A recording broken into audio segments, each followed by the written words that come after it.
वसुधा मांगेगी चंद्रिका से अपना हक। जी हाँ, आने वाले एपिसोड में देखने को मिलेगा जब प्रभात की जान खतरे में होगी और चंद्रिका अपनी जिद पर अड़ी रहेगी कि देव और वसुधा को कभी भी अपने घर में रहने की इजाजत नहीं देगी। अपने बाबा की हालत देखकर देव पूरी तरह टूट जाएगा और यह सब वसुधा से देखा नहीं जाएगा। वसुधा देव का हाथ पकड़कर उसे सीधा चौहान हाउस लेकर पहुंचेगी। जैसे ही चंद्रिका देव और वसुधा को अपने घर के दरवाजे पर देखेगी, वह गुस्से में वसुधा को वहीं रोक देगी और चिल्लाकर कहेगी कि तुम्हारी इतनी हिम्मत कैसे हुई हमारी मर्जी के बिना इस घर में कदम रखने की। तब वसुधा पूरी मजबूती के साथ जवाब देगी कि यह घर जितना आपका है उतना ही मेरा भी है, क्योंकि मैं इस घर की बहू हूँ। मेरा भी इस घर पर पूरा हक है। चंद्रिका गुस्से में बोलेगी कि हम तुम्हें अपनी बहू नहीं मानते।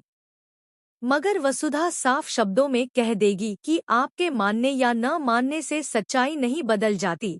मैं देव की पत्नी हूँ और चौहान खानदान की बड़ी बहू हूँ और अब मैं चुप नहीं रहूंगी। मुझे मेरा हक चाहिए और आप मुझे मेरे हक से वंचित नहीं कर सकती। वसुधा की यह बातें सुनकर वहां मौजूद सभी लोग चौंक जाएंगे। देव भी हैरान होकर वसुधा से कहेगा कि वसु तुम मासा से इस तरह बात कैसे कर सकती हो। तब वसुधा गुस्से में जवाब देगी कि मैंने कुछ गलत नहीं कहा, मैं सिर्फ सच बोल रही हूँ। अब बहुत हो चुका। इस घर की शान और झूठे घमंड के पीछे कितने रिश्ते कुचले गए हैं। अब मैं ऐसा नहीं होने दूंगी। मैं इस घर में नौकर बनकर नहीं, बल्कि इस घर की बहू और अधिकार के साथ रहूंगी।